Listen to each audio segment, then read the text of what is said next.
I strike when I need to strike. Just like that. I'm Aranade, and I put the boom into boom bust.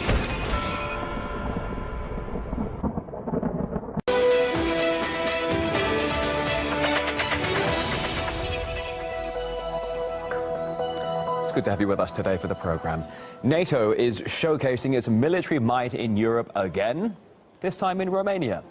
American, Canadian, British and Romanian soldiers are participating in joint drills that will last for 3 weeks.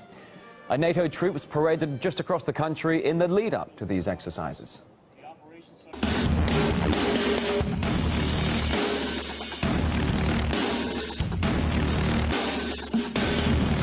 Yeah, 80 U.S. military vehicles traveled from the southeast of the country to its center, and they were followed there by the American Air Force. And NATO officials say the drills will demonstrate strong support for Romania and the bloc's ability to move its forces between its member countries. But anti-war activist Brian Becker thinks the main aim is simply to destabilize the balance of power in the region. It's a way of retaining the discipline within the military alliance with France, with Germany, with UK. If there's a relaxation of tensions, I think the European countries will want to have neutrality. They'll want to have greater and greater economic and political relations with Russia. That's good for Europe. It would be good for Russia, but it's perceived by the Washington political and military establishment as a threat. It was earlier in March that NATO troops moved through 6 EU nations. Army, go home! Army, go home! Army, go home! Yeah, the troops were met with both support and protests along their route, including right in the Czech capital. Demonstrators chanted slogans saying thanks, no thanks, protesting at the alliance's increasing military footprint in the region. John Rees from the Stop the War coalition says the growing military presence is helping nobody. East or West, Russia or Europe, none of the ordinary citizens have the slightest interest in increasing military spending, in deploying more troops, or in any conflict between those societies. And I think the hope lies in the popular reaction to these developments, not really in the manoeuvres at government level. The deployment of troops in the Baltic states, which is what's being called for by those states, would undoubtedly exacerbate this problem. It's a foolish thing to request. It would be an even more foolish thing for the NATO powers to grant. And while NATO troops are showing their consensus by undergoing drills, the bloc's top politicians have chosen another way to prove they're united and ready to save the world.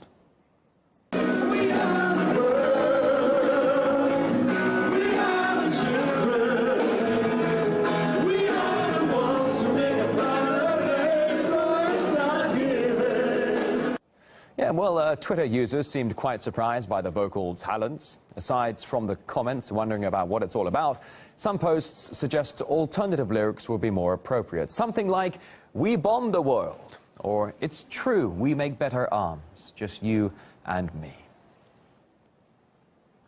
Well, sadly, the album is still on the back burner. You can catch the full version of that single on our website, rt.com. So just turning 12:20 p.m. here in the Russian capital, oil prices up and down over the past year. And it might not just have been the market forces at work. RT's Anissa Nawe investigates. Saudi Arabia says its energy strategy is a success. It pumped oil like crazy, which forced oil prices down, making it harder for Americans to compete. And indeed, the number of U.S. oil rigs plunged by 60%. Saudi Arabia managed to secure its customers. But why have oil prices gone up over the last couple of months if keeping them low is still Riyadh's priority? I want to ask Jim Rogers, he's author and financial commentator. Why is Saudi Arabia failing to keep prices at its all-time low? What happened was they tried to dump oil to put pressure on Iran. America was dealing with Iran and with Russia. They figured that would help. It did help. The Iranians have come to the table, and they've made an agreement.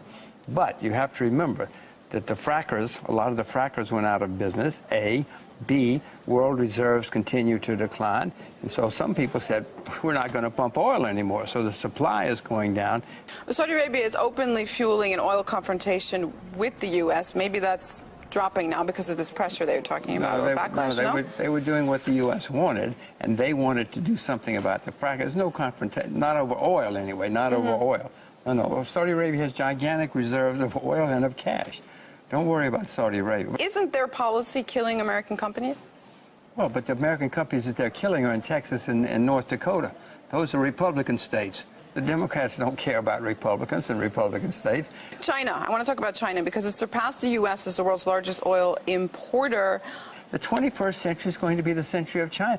The 19th century was the century of the UK. The 20th century was the century of the US. The 21st century is the century of China, whether we like it or not. So money trumps politics when it comes to oil. That's what I've learned Not in only this conversation. not only does money trump politics, money makes politics. If you can figure out to follow the money, you can figure out the politics. Makes sense to me. Follow the money first, then you can figure out the politics.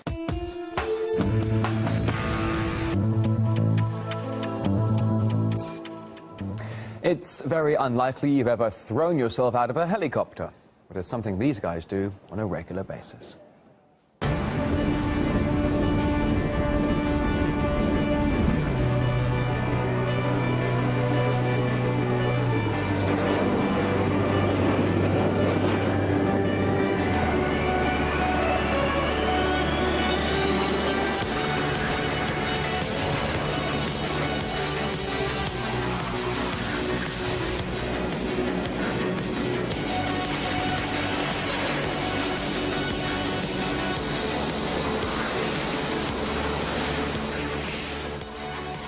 If you would, meet jetman Yves Rossi and his friend Vince Raffet flying right over Dubai.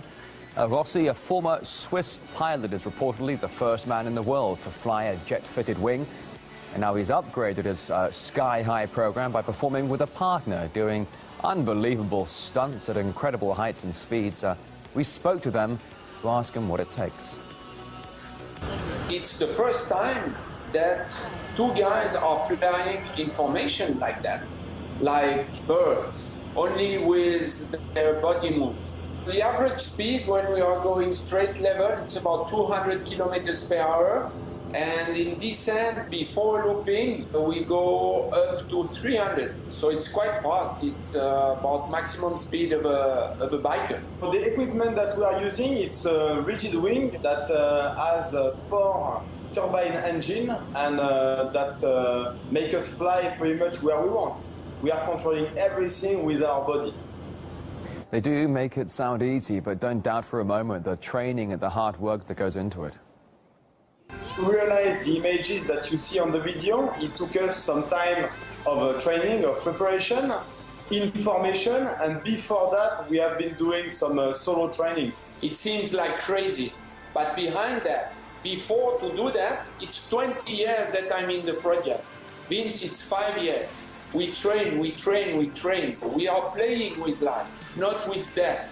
So we are not daredevils, we are just guys with dreams, and we are exploring the limits, not pushing them. In years, I don't say tomorrow, but in 10, 15 years, I hope that this is the first step towards the final goal to be like Iron Man. It's RT International.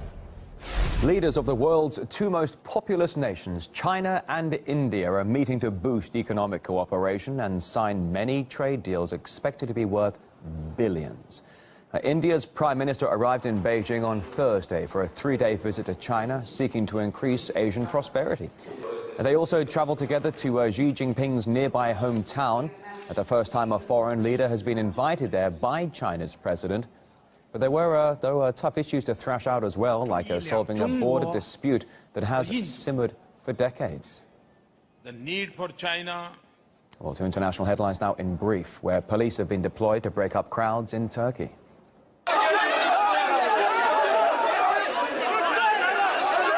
It's after an election rally organized by the pro-Kurdish People's Democracy Party turned violent. Police used tear gas after a so-called Grey Wolves group of nationalists tried to disrupt the event. No arrests were made, however, tensions in the area remain very high after the nationalists attempted to burn party flags.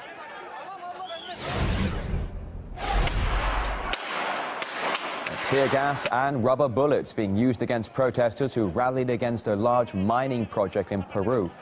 Unions say the mine is sure to pollute waterways and damage agricultural land. Protests against the project initially began in March.